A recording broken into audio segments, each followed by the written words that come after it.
Hey everybody, how y'all doing? Clap, clap. All right. Now, check this out, guys. I've been hearing a lot about this man. Been hearing about what he's about. In fact, when I tweeted out the announcement to everybody that this person was joining me today, someone said, I don't know anything about him, but he seems like the most interesting man in the world. All right. And I said, well, yeah, that's a positive start. You know, that's a positive start.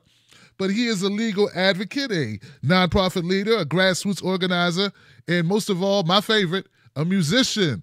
Ladies and gentlemen, running in the 12th Congressional District of California, San Francisco's finest, my man, Shadid Buttar? Shahid Buttar. Shadid Buttar. Give it up But for I him. dig it. You'll correct me after this. I got to get you in here. I got to get this guy in here, man. Give it up for him. Give it up for him, guys. Now, Mr. Buttar, tell me how to say your name, man. I'm going to try to get this right. No, you're very kind. Shahid Buttar, as if somebody may have hidden behind you. And I only make the distinction because it's the difference between martyr and witness in Arabic. And my laugh line is, if I have the chance to stick around and talk about it, I would rather do that. You know what I mean? Well, look, man, Shahid, I'm good. That's good. I'm good, man. Thank you, sir. No problem, sir. No problem, man. No problem at all. So, wow, brother. I love your videos. I love your music. I love everything I've read about you. It's very interesting. Brother, please tell people why you are running in San Francisco. What's up? Yeah, I'm an immigrant Muslim, and I'm concerned about the future in this country. I'm particularly concerned about the future of this country under an administration by an open criminal and the enabling complicity of the supposedly opposition party. And, you know, witnessing weak Democrats enable the Trump administration's assault on our rights. I see historical precedents for the aggrandizement of executive power and the erosion of individual liberties, and it does not lead to a happy place. And as part of the reviled minority du jour, I feel like I have a particular lens on how dangerously near we flirt with fascism. And I'm very concerned about its emergence in the United States, and I am hell-bent on pulling every lever within my reach to try to stop it. Wow, that's very impressive, man. I love the reasons for you doing this, reasons for you getting involved in politics. Brother, let people know a little bit about your activism, man. I was so impressed. A big time privacy advocate, and there's an organization here, the Grassroots Advocacy Director, the Electronic Frontier Foundation. Yeah. Bring them up to speed, Shahid. Yeah. Okay. So the Electronic Frontier Foundation, EFF, is a leading organization. Good looking out. A leading organization promoting your rights online. We were founded in EFF was founded in the early 90s to defend the internet by some of its early pioneers. I was hired in 2015 to build a national grassroots network for the digital rights movement. So we were fighting for things like net neutrality. We were fighting against mass surveillance by the NSA. We were fighting against local surveillance by the insert here police department from coast to coast in cities across the country. We were working to educate immigrant rights activists about how they could coordinate in a way not to be exposed to officials, protecting freedom of expression and association in an era of mass surveillance. And I'm very proud of that work. Before that, I led a national nonprofit for 6 years, dedicated to fighting the Patriot Act. Before that, I launched a program to combat FBI, racial and religious profiling, particularly the infiltration of mosques and like Quaker peace groups. Before that, I was filing cases to defend campaign finance reform, trying to take money out of politics and promoting marriage equality for same-sex couples 10 years before the Democratic establishment would embrace the right of consenting adults to marry a partner of their choice. And I did that as a Muslim lawyer in the nation's capital. And I do feel very proud of that intersectionality that I've tried to embody over the course of my time. That's my work. And then there's the whole like organizing and writing and art and culture and all that. That's kind of like a whole other story.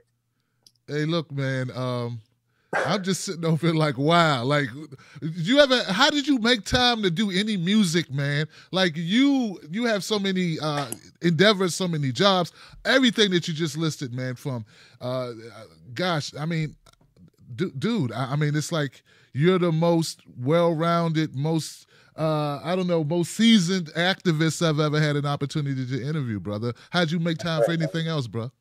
I mean, it's just how you keep your soul whole. I was an MC before I went to law school, so I wasn't going to let that slide. Enough people do. there's a group I founded, the Stanford Spoken Word Collective, in 2002, and I've seen a whole generation of young spoken word poets and MCs come through it. And it is interesting to me that some of the people, I'm very inspired by the young voices coming up, and it is interesting to see how many of them stick, versus for whom life intrudes on their beings and kind of restricts their voices, right? But I'm just here doing my thing. I see issues that need to be addressed, and I try to go where I can be helpful. A point on this, just to develop it a little bit further.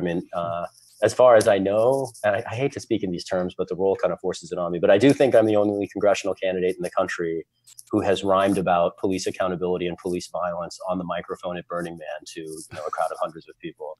And that's what I do, right? It's the music for me is a vehicle to promote consciousness and bring people together and build community, and hopefully resistance and the vision that we might all aspire towards. And whether it's the music, whether it's the organizing, whether it's the activism or the legal advocacy, or running for Congress, and all those different roles, I'm just trying to promote principles to keep us all alive and save the earth for future generations. Wow, brother.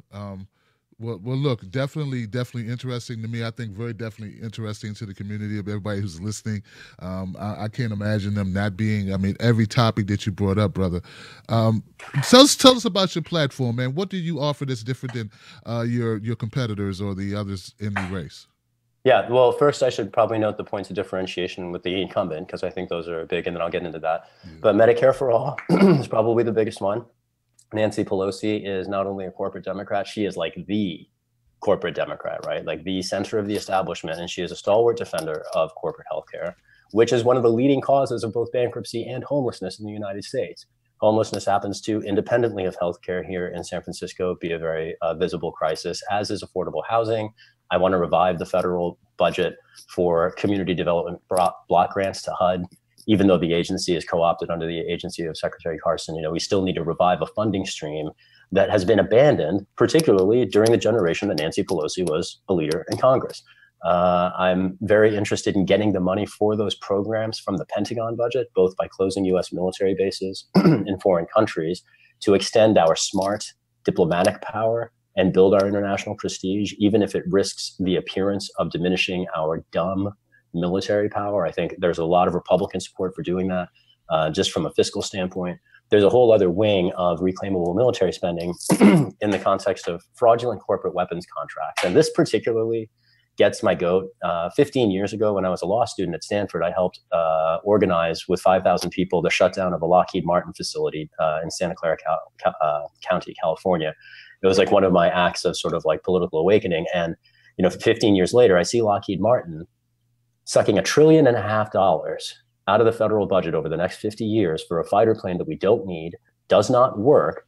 And there are veterans sleeping on cardboard boxes in the rain. And that juxtaposition, I think, creates a dramatic opportunity for progressives to seize a political moment and perhaps shatter a coalition of people who claim to support our troops when they are in fact merely co-opted by a military industrial complex into cheering as they're being fed their own flesh. Two other pieces I'll just note: legalizing cannabis and ending the war on drugs as a civil rights imperative and a green job stimulus. And then finally, I'm very interested in creative solutions to political process corruption. So campaign finance reform, prison gerrymandering, partisan gerrymandering, voter suppression. These are all legitimate issues. Rather than play legislative whack-a-mole with them, I want to extend the reach of existing antitrust statutes to put courts in a position to guard competition in political markets. It's a profound idea, and it's kind of novel. I was a legal scholar before I was, I guess I was an MC first and then a lawyer and then a legal scholar. I don't know the order, but you get my point. I've got some creative ideas that I think could inform the debate. Whenever I hear somebody, and I've had a lot of guests on recently, Shahid, that are in California running. Okay. It seems like I got a great reach in California. A lot of times my posts go up, they tell me who's my most popular demographic. You're doing really, really well in California. It makes sense. We're liberated people out here, free thinkers at least. Yeah, that's why Nancy Pelosi just doesn't make sense, man. I know, I know she's so powerful, man. How long have you lived in California? So on and off for the last 18 years. I moved out here to go to law school at Stanford in 2000. I was born in London, England, and raised in the rural Midwest. I grew up in a small town called Rosebud, Missouri. I went to undergrad in Chicago, Illinois. It took me 10 years because I was working full-time in the financial services industry while I was going to school at night. Basically put myself through school working for investment banks in Chicago. And then when I came out, I came to California. I was here in law school. I studied for the bar exam in San Francisco, and I got a job with a San Francisco law firm.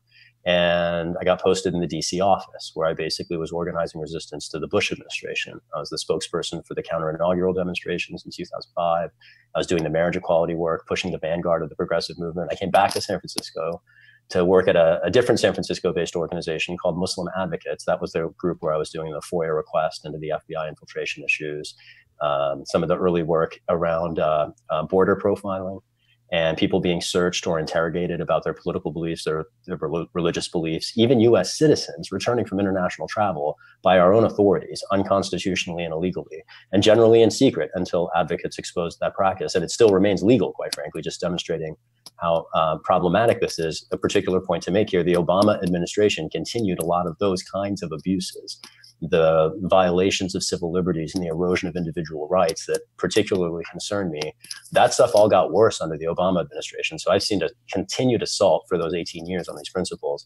After I worked at Muslim Advocates, I went back east to lead a national nonprofit, which brought me back to the Bay Area, half a dozen times a year. And then I moved back here full time again in 2015. So this has always been my vibrational home. I've either lived in San Francisco or been in DC fighting for San Francisco's values for the last 20 years. Wow. Well, you're right in my neck of the woods when you say DC, man. I'm right outside of DC right now. I was born in DC. Oh, okay. Yeah, man. I was like, well, I wonder if I've ever bumped into you at a rally or something. But the reason why I asked about California, I started the DC guerrilla poetry insurgency. So if you've seen us around anywhere, that'd be okay. Up what's that, near U Street Northwest? We used to do shows up there. Yeah. Less so now. I think they're more up in Petworth these days. But okay, yep. Up by the Kilimanjaro. Indeed, yeah. Yeah, no doubt, man. But reason why I asked you about California, and it was great that you elaborated about your time there. 18 years is a long time. I was just wondering, like, what's the feeling you get in California? Like, why is Nancy Pelosi? Why is she so resilient? How does this keep happening? She keeps losing. I don't know what's going on. What's your take on that? I'll give it to you in 2 words. Well, maybe 1 word: money. Right? I mean, she is the most prolific fundraiser in the House. And what that means is anybody with any degree of seriousness about their political career is going to be intimidated from challenging her. She's a political behemoth, right? You have to be willing to light yourself on fire in public to take her on. And most of my challengers have nothing to lose because they haven't necessarily done a great deal of work advancing the progressive movement in quite the same way that I have. And I don't care about my career. I'm much more concerned about the issues at stake. And so like, I will fly the flag and I'll fly it well. And I do think that the American public, and certainly my neighbors here in San Francisco, are ready for a meaningful progressive alternative, and the opportunity to offer them that, to not only challenge a bipartisan icon of the corporate establishment, but also to build an assertive voice for peace and justice, for civil liberties, for civil rights. These are issues that I think San Francisco is certainly ready for, has long been ready for. And to the extent we haven't necessarily had a standard bearer to challenge the incumbent, I think I'm poised to do some novel things. I think I'm the first peace and justice / immigrant rights / Burning Man / tech rights candidate to run against Pelosi. And I've got an opportunity to build a novel coalition. And that's what I'm doing in the race. The endorsements reflect that. The momentum we've had in the campaign reflects that. I entered the race about 2 months ago, and I'm the leading candidate at the moment to replace the incumbent. And I'm really looking forward to what comes next. And I think the real challenge for me going forward, I'm not going to outraise Nancy Pelosi, right? She raises more money than God. But what I don't think people realize is that the amount of money she raises is whatever the incumbent in this particular area will raise. San Francisco is a very well-resourced city.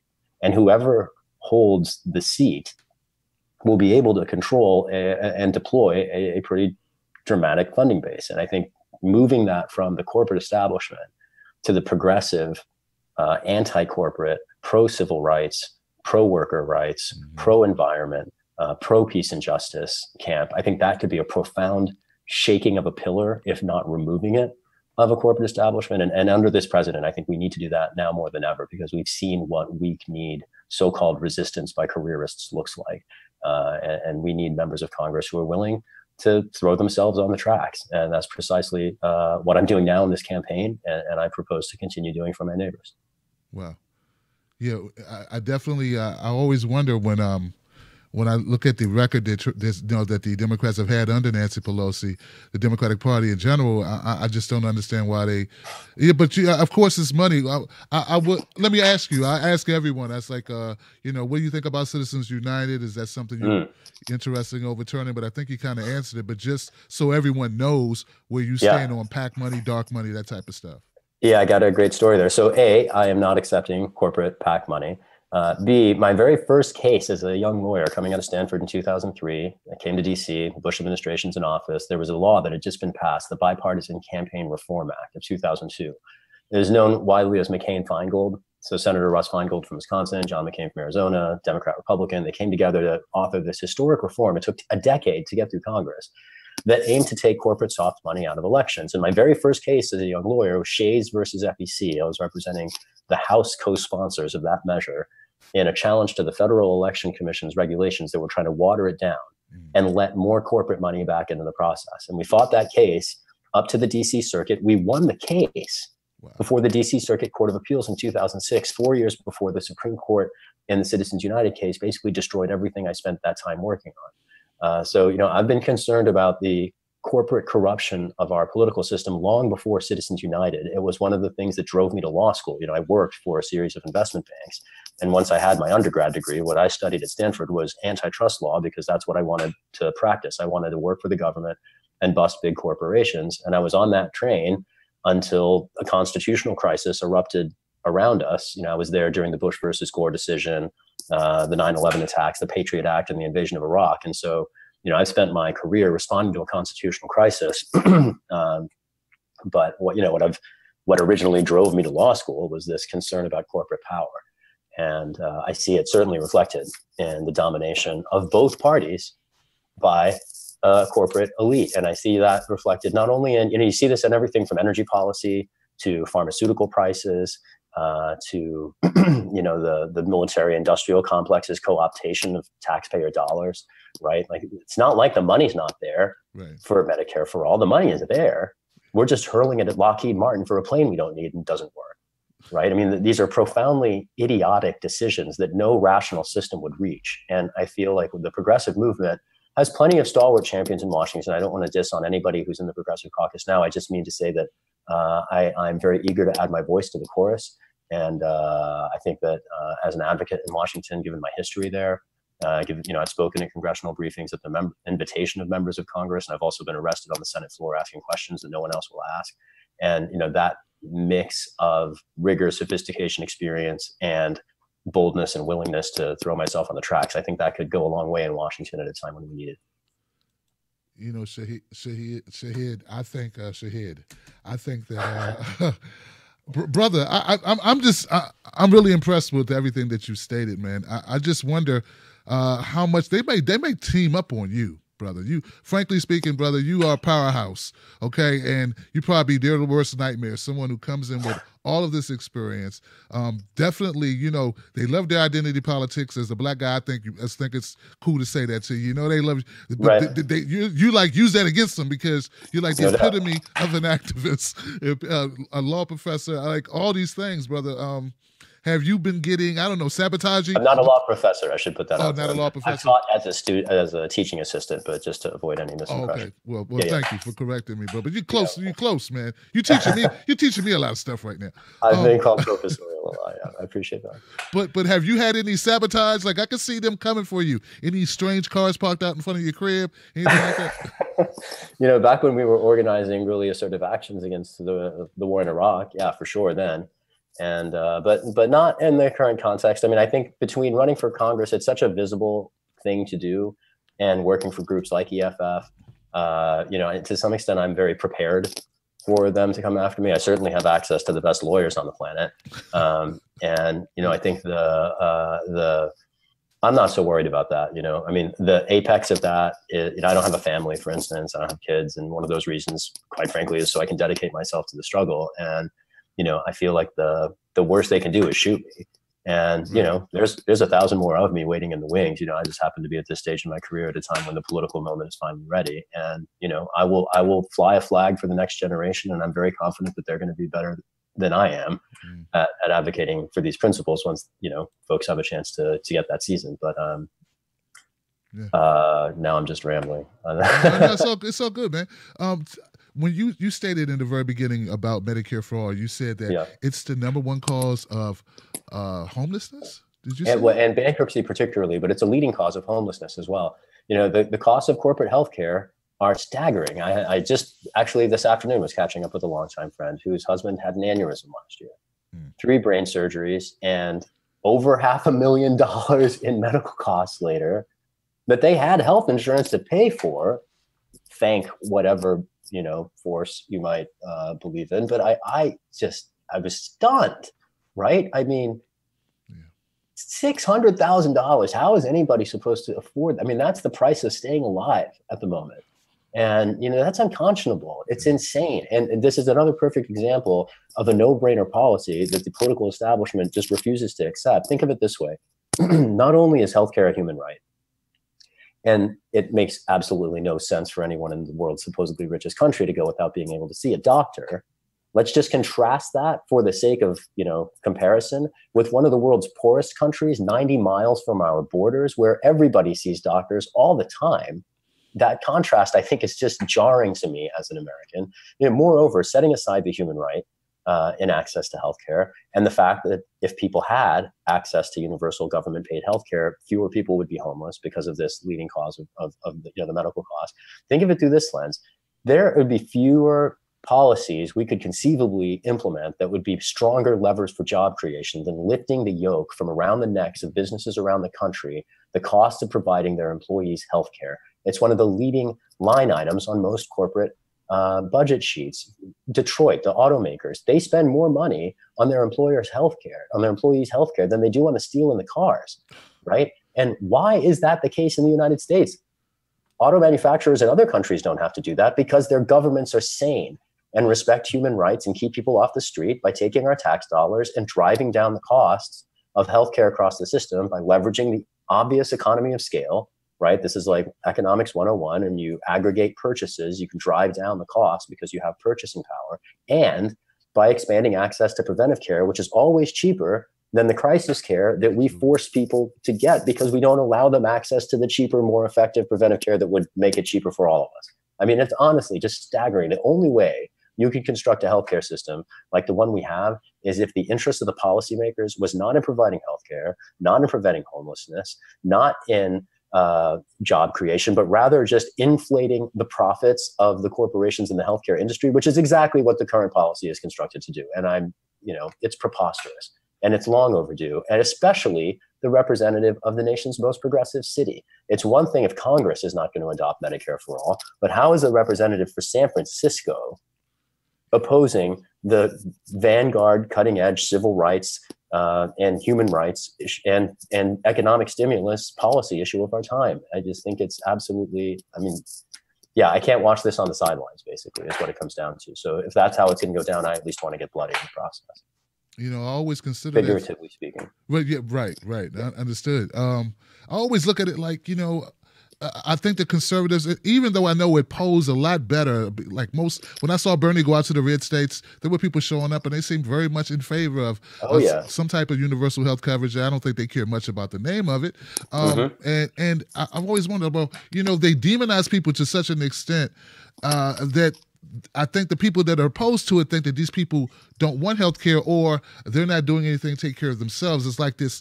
I think the propaganda has worked on these people so well, the people that oppose it, that they just believe that they would be paying for people who don't want to live, frankly. I don't know. What's your take on that? I think the demonization that you're describing of social services is, and I'll expand it, socialism is not, and there's no policy that is socialism. Socialism is social security. Socialism is the chance for every kid to go to a public school, right? Socialism is the chance to get crisis care at the hospital if you're on your deathbed and you don't have insurance. If socialism is also public university. Socialism is the opportunity for people to spread the risks and the costs of a challenging existence across each other. And that's what we do through the consent of the government and the government process, right? In this context, what we're really talking about is just meeting basic needs of people. But the canard on the other side, I think, gets to this point of people feeling as if they're being taken advantage of. That's the emotional thread that gets tugged. And the irony, of course, is that you'll see people advocate against single-payer healthcare while they're riding around their scooter that they got from Obamacare, right? Or at the same time, as availing ourselves of social services, people will, have the gall to critique them, which is not unlike the libertarian who makes a fortune, who doesn't recognize the role in the government in creating the opportunity for them to make their money. It's sort of two sides of the same coin, right? But to those folks, I really think the key is in offering narrative and story and context, because it's one thing for people to feel taken advantage of. It's another thing for them to kick people down the stairs.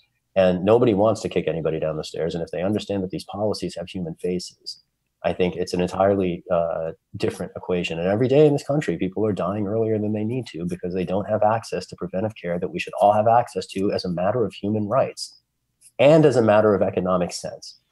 And the only thing standing in our way, it's not just Republicans, it's also corporate Democrats. Absolutely. I was just going to go to that. I thought they could get that done on a statewide basis there in California. Is it just Rendon? Was it just that guy, or what? Is there more to the story than what we're hearing from where I'm sitting? I think, there is the political support for it here in California. I think the challenge is that the bill that came up in the last the last legislative session didn't have a secure funding stream. And I think once that's addressed, there's a whole bunch of issues here in California with the ways in which ballot propositions have sort of hamstrung the state government in terms of denying access, for instance, to fairly assessed property taxes, but basically a subsidy for property owners at the cost of the state and the rest of us. I think there will be a lot on the table, not just in California. California, for instance, is one of half a dozen states that have an Electronic Communications Privacy Act, CAL-ECPA, we call it. That's the acronym. And one of the things it does is require a judicial warrant if the local police want to take a tool. Some people know it as a Stingray in the earlier devices, cell site simulators. These are tools to spy on cell phone networks. Police departments all over the country have them. The CAL-ECPA requires a judge to stand between law enforcement agencies using these military tools and the law-abiding people against whom they use them. And that requirement in CAL-ECPA is one reflected only in a handful of other states. And the opportunity for states to legislate rights above the federal floor, that's the point I'm trying to get at here, that there is a profound opportunity that California embodies. Not uniquely. Other states, again, there are half a dozen others in that context. States right now are moving to try to protect net neutrality. States are trying to move to get single-payer healthcare. States are moving to enhance their transportation systems, largely because the federal government is not doing its job. It is off the rails.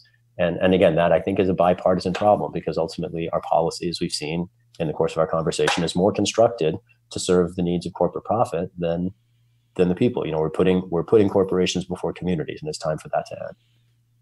Absolutely. Gosh, brother, I'm kind of lost a little bit. I just, it's just deep thought. I'm just deep thought, man. It's real stuff though, man. It's real talk, man. What are some other issues that are affecting Californians? Because we need to really pump it up, man. They go to the polls June 5th, right?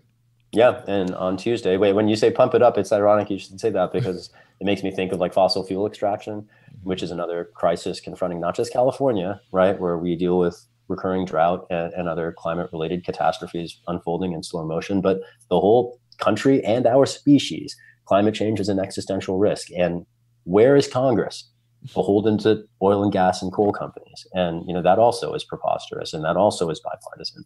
I don't want to necessarily paint too broad a brush, because this is a set of issues on which the incumbent, Nancy Pelosi, to her credit, I think actually does hew more true to progressive principles than many of the other issues we've discussed. And I am grateful for her somewhat tepid, but still, better than nothing leadership on climate change. Whereas she's actively been part of the problem on issues like CIA torture, NSA surveillance, police accountability, and this broader paradigm of particularly reining in the fossil fuel industry. There's a bill called the Fossil Fuel Free by 2050 Act, whose centerpieces are a carbon tax on commercial maritime and rail and trucking shipping, any kind of shipping, along with job training to retool people from fossil fuel extraction industries to prepare them for green economies. I want to just juxtapose that with the opportunity to legalize cannabis. Like, what better industry, what better cash crop to cultivate than one that's carbon sequestering, a wave of green jobs, one that particularly for California would be an enormous economic stimulus, because the state is very well positioned to participate in interstate commerce should it become legal. But unlocking banking services for cannabis industries is a big part of that initiative. At the state level here in California, we do have legal cannabis, just like the District of Columbia, but the access to banking services is restricted because it remains federally illegal. That's a boot that can be lifted off the neck of a nascent industry that could put millions of Americans to work.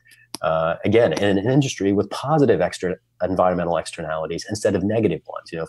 Fossil fuel extraction, we're heating the planet, we're accelerating climate change. Cultivating cannabis does the precise inverse of that. Not nearly at a comparable scale, of course, but the point is, we can seek job creation in industries that harm the environment and harm the future, literally harming your listeners' kids and grandkids, or we can invest in industries that help them. And I'm much more interested, I take some inspiration from the indigenous call to consider the needs and interests and concerns of generations in the future, 7 hence. And, I thankfully in this world, I'm not going to have children, but, I'm very concerned about everybody else's. And I think they don't get enough attention in policymakers' minds because they're too busy representing their corporate clients. Yeah, absolutely. In light of, bringing up the children, I was just thinking about the Parkland shooting. I was thinking about this gun conversation we've been having lately. Yep. What are your thoughts on that? On what some reforms, common sense reforms we could take, measures we could take, particularly in California, to protect the kids there? Yeah, no, I appreciate the question. And this is also another compelling civil liberties and civil rights issue of our time. A lot of people are quick to frame this as a constitutional issue with respect to the Second Amendment. I have a novel analysis of that I'll come back to in a second. But we are talking about the safety of your children, folks, right? I mean, this is as close to home as it gets. And the idea that we can't, for instance, prohibit the sale of new assault rifles is preposterous. Of course we can. It's not as if the First Amendment means that the government can't keep you from, yelling fire in a theater. Like there are sensible restrictions even on constitutional rights that courts have long accepted. And banning assault-style weapons would be entirely consistent with the Second Amendment, even as it's been interpreted by the courts since 2008. I want to pause there. As the Second Amendment was interpreted long before 2008, which is to say not as an individual right, the right to bear arms was not an individual right recognized by the Supreme Court until relatively recently. And before that, it always, as the text suggests and makes explicit, was rooted in a militia, group, communitarian right. Right. So let's just step back from the text and consider the purpose. What is the Second Amendment's purpose in the constitutional design? The Constitution is a freedom blueprint, or so it aspires to be. And the Second Amendment is the escape hatch. It's the right to resistance should everything else fail. Right. The First Amendment sketches out, to borrow a term of a law professor at NYU, Burt Newborn, he calls it Madison's music. It's the right to engage in an escalating series of participatory acts to engage in a political process. It's the right to have your own beliefs. It's the right to speak. It's the right to write about your beliefs, the right to bring people together around your beliefs, the right to then project those beliefs out in the public and seek the redress of your grievances, right? The Second Amendment it jumps to what to do if all else fails. The Third Amendment's about keeping the military out of your house, and the Fourth Amendment's about keeping the police out of your stuff, and it kind of goes on from there. But this idea that the Second Amendment is about weapons is completely half-baked, because it's not about weapons at all. It's about a right to resistance. And here's the key there. Access to weapons has nothing to do with the right to resistance. There is a threat to the Second Amendment in policy today. It has nothing to do with gun control. It's the militarization of local police. That's what restricts the right to resistance. So I think there's a Second Amendment violation in police militarization. Gun control is entirely sensible, consistent even, again, with post Heller, that was the case in 2008, and with the recent interpretation of the Second Amendment, is still consistent with that, are reasonable restrictions on what might otherwise be a legitimate individual right to bear arms. But there's no reason a right to bear arms means that kids should have access without any oversight, training, or like registration requirements to weapons that were designed for military use. Right. Why do civilians have military weapons in the first place? The most assertive advocates I've heard for this are veterans. Find me a veteran who wants an untrained schmo walking around with an assault rifle in their community with their kids around, right? You'd have to be a maniac. People get shot by accident all the time. Right. And like, they're profound risks to public health and safety. And I think it's entirely consistent with the Second Amendment for at least some style weapons to be regulated. And that doesn't have to interfere with anybody being able to hunt a deer, right? That doesn't have to interfere with anyone being able to defend their home if that's their thing, but like at the end of the day, we are talking about keeping people's kids alive at school. There should be no more fundamental interest in that. I mean, I look at this debate and I'm like, come on, people, like, seriously, are we that stupid? And I fear that, I fear that the answer is yes, but I would like to do my part in Congress to make sure that we seek a more sane balance among these interests. As you describe that, I always think about these caricatures that we create about the people that who's always told about the Second Amendment. They have this closed view of, I want to protect myself, I want to defend myself, and they always have this idea of, well, what if the police overstep? We have to be able to, protect our rights, and if it wasn't for us having arms, then we would be able to be walked all over. But when you juxtapose that with the idea of the militarization of our police force, they're right. always the ones championing for it. And I don't know if that's real or not. You know what I'm saying? Not always. I mean, it feels that way, but you know what? Yeah. That could just be the media, brother. You said you've spoken to some folks that have given you this impression. Please elaborate on that. I do a lot of transpartisan organizing. It's one of the reasons I think I could be effective in Congress in a way that partisan Democrats are not. I'm both more progressive than Nancy Pelosi, and I'm dramatically less partisan. I've done a lot of work. Really? Right? You get what I'm saying? Right. And but just think about the opportunities there. There's plenty of things that Americans agree on, including people who are conservative. Like, nobody wants weed to be criminalized. The only people who want weed to be criminalized are police officers and, maybe alcohol companies. But like, it's a perfect example of special interest capturing the obvious social good here, especially when you think of it through the lens of the prison industrial slavery complex and the rise of a racial caste system using the prohibition of drugs as a pretext to wage an ongoing war on low-income communities of color. In that context, legalization is a civil rights imperative. We have to do this just to maintain our own constitutional commitments. Let alone the job creation stuff we were talking about before, or any other range of positive externalities. I'll mention one. There is an epidemic of suicides among veterans. PTSD Absolutely. Is, placing at risk a generation of young men and women who are coming back from armed service.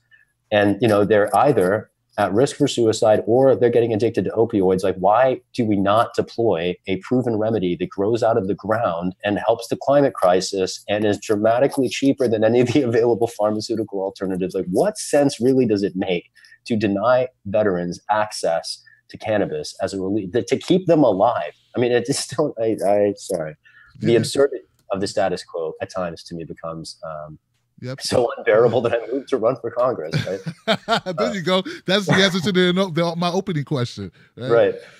But when you point it out that way, it just makes me feel like I don't reach enough people. Like I'm not. What am I saying? What am I not saying?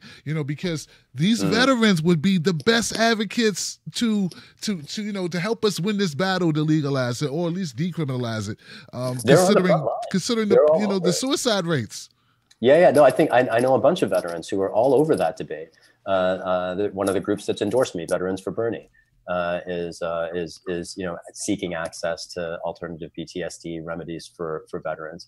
And I'm connected to a whole other set of organizations like the Multidisciplinary Association for Psychedelic Studies, which is trying to make sure not only that veterans can get access to those kinds of alternatives to pharmaceutical treatments, but that just that science can proceed without the government getting in the way with banning research into potentially life improving and even life saving remedies. Yeah, well, one thing I'd say here with respect to the people who favor Second Amendment rights, I do want to make this point clear. A lot of my supporters are libertarians because they see in my platform and my background a resistance to government authority, even if they might not be fans of social services. There's a whole wing of people who are like, oh, that guy's great on social services, but he's like bad on economics because he, wants to make sure people can see a doctor and have a roof over their head. And fine, if that's what you think that means, like, more power to you. But the point I want to make here is, I'll put it this way: people who are concerned about the establishment and the corporate co-optation of our democracy, they tend to be progressive in urban centers and libertarian in rural areas. I grew up in the Midwest. Like, I get this. It's just a difference. And I think the difference in the sensibility really inheres to some extent in population density. In the cities, you're among other people. You're around other people all the time. There's an obviousness of shared experience that in a rural area is not obvious at all, right? People might live like way down the way from you, and it's not as clear that we are all ultimately sharing the consequences of what might seem like private decisions. There are externalities every time we dig up another oil well or frack another Native American site. There are externalities to these actions that we have to consider before we take them, ideally. And at the moment we're 2-3 generations, or many more than that, I fear, into hurtling into decisions without any regard for the consequence. And that's exactly what I think has to stop. I think of myself as a post-colonial candidate, in the sense of being a child of the global South and being trained and raised in the imperial center here in the United States. And I want to hold our country true to our own founding values. And the inscription on the Statue of Liberty and the principles that brought so many different generations of Americans to come here from the far parts of the world that we came from. I'm very inspired by that legacy. And I don't even remember your question now at this point, but it's the danger with me. You get me started, it's like pulling a string, and I'm just going to babble on until you shut me up. Well, you know what, brother, it's like spot on. It makes so much sense, and it also has me thinking, and I'm actually learning some new techniques or ways to address it. And maybe I'm a little jaded myself, brother, from reading these stories every day, constantly in the news cycle, and maybe I need to kind of take a step back and give people more benefit of the doubt based on some of the things you just shared with us. God, what is some pushback that you get? I mean, there has to be some, besides the libertarians saying what you care about these people dying on their, in their bedrooms or in their showers or in their, bankrupt on the streets. Besides that pushback, are there any other things that they say that you could address now to kind of cut them off? They always say a good salesman, answers your objections up front. Yes, indeed. So the principle, when I get in San Francisco, this is a very progressive city. So we actually don't have a lot of folks on the super conservative end of the spectrum here. And to the extent we do, they tend to be libertarian, which is to say they will see some alignment with my civil liberties regarding platform. But the folks I would hear the most objections from are corporatists or careerists who are beholden to the Democratic establishment. And, I'm ultimately running against the Democratic machine. I'm doing it as a candidate inspired by Bernie Sanders. I'm a candidate who's taken direct action in solidarity with the movement for Black Lives and the movement for immigrant rights at Occupy and the movement for peace and justice and the anti-globalization movement. If you take the social movements and the experience of communities of color and you remix that with constitutional rights advocate and Bernie Sanders, I'm what you get. And that's why I'm in this race. I think the challenge to the corporate middle is as important as the challenge to the administration. And I think you can't disaggregate them, because one thing we learned, particularly in the 2016 presidential election, is that the corporate middle can't beat the far right. It does not have the juice. It's, politics is not as simple as go to the middle to get the most votes. Politics is also about who can inspire people, who can speak to the needs that we're addressing, and at the end of the day, the party that does that is the one that's going to get support. And I see Democrats marching headlong off a cliff. I'll stop there. But Absolutely. A lot of people are concerned about preserving Pelosi is the thing that they are very concerned about, and I'm much more concerned about preserving some principles. Absolutely. Let's talk about some of those endorsements. Let's win some hearts and minds of people who may be on the fence. I can't imagine. I really can't imagine anybody who watches my show would actually be a Pelosi diehard supporter. But I don't think that exists. But What are some of the endorsements, some of the organizations that have lined up already behind you? Yeah, I appreciate the question. I'm very proud to be endorsed by the San Francisco Bay Guardian. That's a free weekly newspaper that long published here before going mostly online, but they publish a voter guide and are distributing tens of thousands of copies. Also, the League of Pissed Off Voters, which has been around for over a decade, and they also distribute 40,000 voter guides with our name in them. The San Francisco Bernie-crats, Progressive Democrats of America, they made their first congressional endorsement ever for our campaign, and the national organization Progressive Democrats of America has also endorsed us, as has the National Veterans for Bernie, the local Brownie Mary Democratic Club, that's like a cannabis industry association, the San Francisco Tenants Union.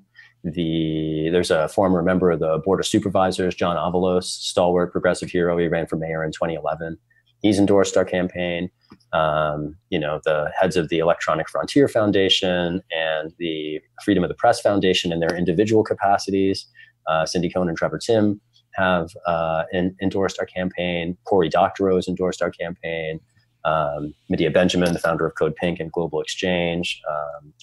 Gladys Limon, who's an environmental justice leader in the Latino community. Jason West, who was my client and icon in the LGBT community. Sid Griss, who founded a prolific Burning Man camp here in San Francisco. You kind of get a sense of the State Department whistleblower, the diversity of the General Counsel of RiseUp.net, the diversity of voices that are supporting the campaign. And I'm very humbled by their support.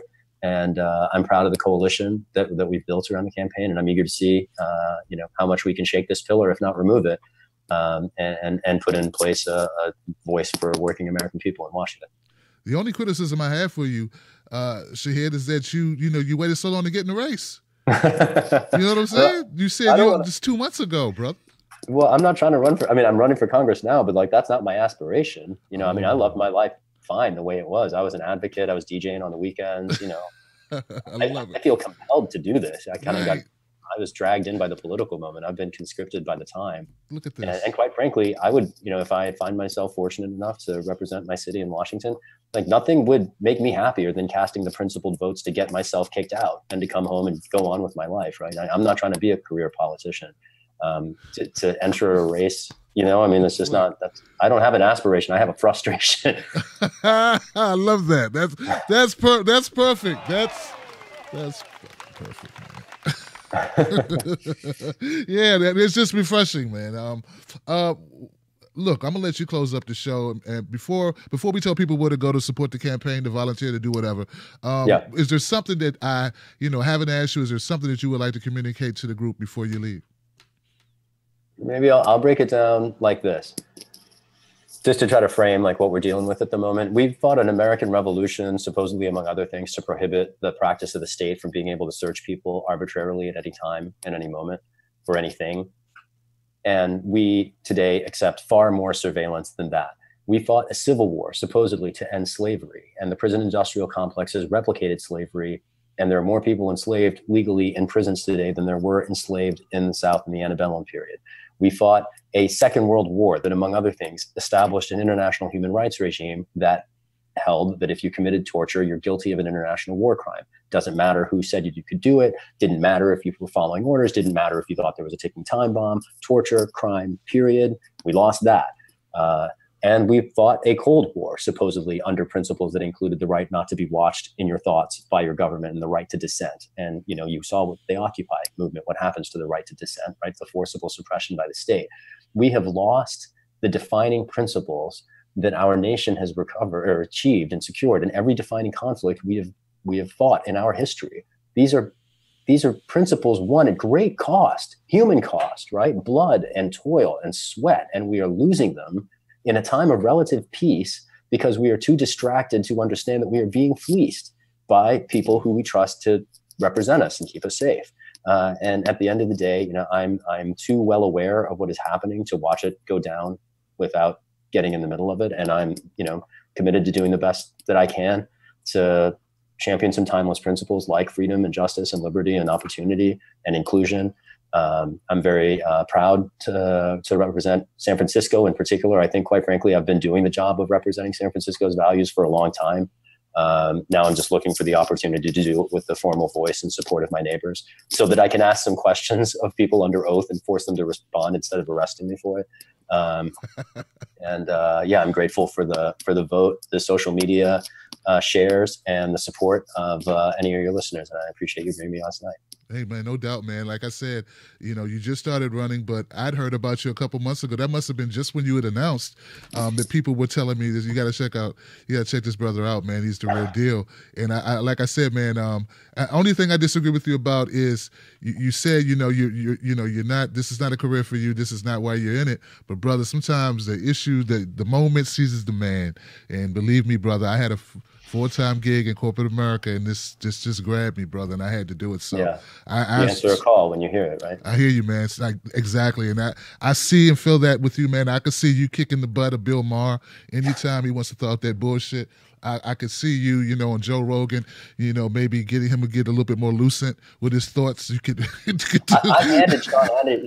handed Sean Hannity his ass on a plate on his show before. I mean, that's 10 I didn't years know that. Yeah. No, they never threw me the mic again after that. That's funny how that works. It reminds me of Lee Camp. I've been touring with Lee Camp, man. He was just in California with Jimmy Dore, and that's how Lee Camp came to stardom with the with this, the breaking the back of the establishment on their own airwaves. So, tell people where to go to find out more about your campaign, what they can do to get involved, brother. Appreciate that. You can find us online at www.shahidforchange.us. We're on Facebook, Twitter, and Instagram at Shahid for Change. You can come visit us in San Francisco. You can text bank with us. You can phone bank with us. We have a whole bunch of opportunities that are available to remote volunteers. And here in San Francisco, we had teams, I think, in 4 different locations over the course today doing street outreach. So we're all over the city. Plug in with us. We'd love to have you join us in the street if you're here, or to join us online if you're not. And I'll look forward to continuing to do what I can through the summer and fall to raise progressive principles if I'm put in a position next Tuesday to do so. Brother, all I can say is thank you so much for your time, Shahid. And I'm thinking also, I don't have much money, man, but I would donate to your campaign just for the opportunity of seeing you give it to Nancy Pelosi. Like, just to see you, just to hear her meander down that long road of platitudes and bullshit, for you to hit her with some real stuff, man. That would make my freaking year, man. I got to tell you, bro. You humble me, brother. That's really kind. I appreciate your support. All right, man. All sincere. Look, folks, go to Shahid for Change. Shahid for Change, I think it's the name of the website. Correct me. Got it. Guys, go there, find out more, be a part of it. He's also on Twitter. And guys, I think we all can agree that this was a great episode, a great show, a great way to wrap it up for the week. Tomorrow we have Freedom Friday. And I just appreciate the opportunity to talk about these real issues. All right now, brother, thank you for your time once again. Thanks for bringing me on. It's a pleasure, man. I hope to talk to you again soon. You know it now. All right, guys. I'll see you tomorrow. Thank you.